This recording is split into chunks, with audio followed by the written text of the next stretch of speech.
السلام علیکم ورحمۃ اللہ۔ ابو ہریرہ رضی اللہ تعالیٰ عنہ بیان کرتے ہیں کہ نبی علیہ السلام نے فرمایا کہ بنی اسرائیل کے پیغمبروں میں سے ایک نبی نے ایک دفعہ ایک غزوہ کرنے کا ارادہ کیا، جنگ کرنے کا دشمنوں سے یا کافروں سے۔ تو انہوں نے کہا کہ میرے ساتھ کوئی اس طرح کا شخص نہ آئے کہ جس نے ابھی نئی شادی کی ہو اور اس نے اپنی بیوی کے ساتھ ایک رات بھی نہ گزاری ہو اور وہ رات گزارنا چاہتا ہو، اور اس کے علاوہ جس شخص نے گھر بنایا ہو لیکن اس کی چھت کی تعمیر رہتی ہو، چھت بنانے والی رہتی ہو۔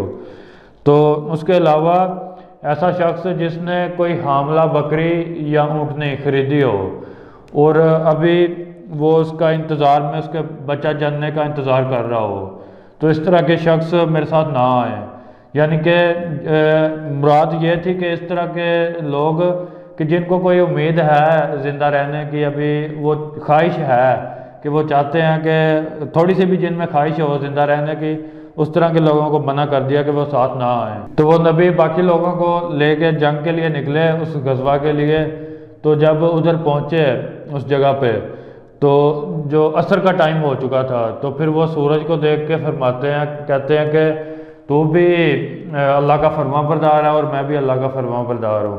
اور اس کے بعد اللہ تعالیٰ سے دعا کرتے ہیں کہ اللہ اسے ادھر ہی روک دے، یعنی اللہ سے دعا کرتے ہیں کہ وقت ادھر ہی رک جائے۔ تو اللہ تعالیٰ کے حکم سے وہ سورج ادھر ہی رک جاتا ہے، پھر وہ اس قوم سے جنگ کرتے ہیں اور انہیں فتح ہوتی ہے۔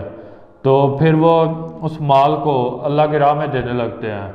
اور تب ایسے ہوتا تھا پچھلی قوموں میں کہ جو مال انہوں نے دینا ہوتا تھا، صدقہ کرنا ہوتا تھا، اللہ کی راہ میں دینا ہوتا تھا، تو وہ ایک جگہ پہ رکھ دیا جاتا تھا اکٹھا کر کے۔ تو اگر وہ قبول ہوتا تھا تو ایک آگ آتی تھی آسمان سے اور اس مال کو کھا جاتی تھی، تو وہ سمجھ لیا جاتا تھا یہ قبول ہو گیا۔ اور اگر نہیں کھاتی تھی وہ آگ آگے تو وہ قبول نہیں ہوتا تھا، یہی سمجھا جاتا تھا۔ تو وہ مال جب رکھا گیا، جو مال غنیمت تھا اس میں سے حصہ نکال کے وہ رکھا گیا، تو وہ آگ نہیں آئی آسمان سے اس کو کھانے کے لیے۔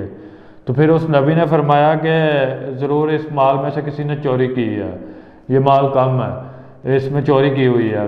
تو پھر اس نبی نے کہا کہ تم ایسے کرو کہ جتنے قبیلے ہو سارے، ان میں سے ایک ایک مرد، ایک ایک بندہ میرے پاس آئے اور میرے ہاتھ میں بیعت کرے۔ تو وہ سارے آگے بیعت کرنے لگے۔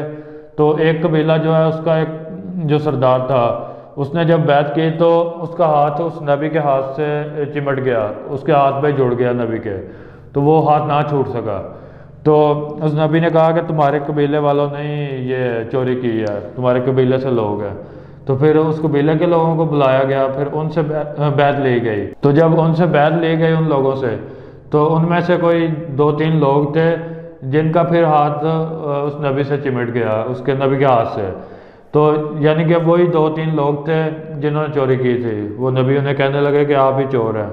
تو پھر انہوں نے وہ لے کے آئے جو مال انہوں نے چوری کیا تھا، وہ ایک گائے کا سر تھا سونے کا بنا ہوا، سونے کا بنایا ہوا تھا گائے کے سر کی طرح کا۔ تو وہ لے کے آئے، وہ انہوں نے رکھا۔ تو پھر جب وہ رکھا تو اس کے بعد آگ آئی اور اس مال کو کھا گئی، وہ جو اللہ کی راہ میں انہوں نے دینے کے لیے رکھا ہوا تھا۔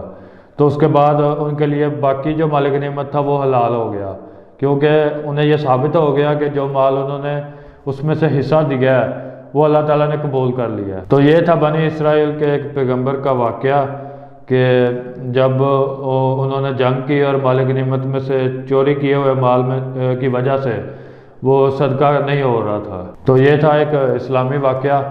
انشاءاللہ نیکسٹ ویڈیو کے ساتھ ملیں گے۔ السلام علیکم ورحمۃ اللہ۔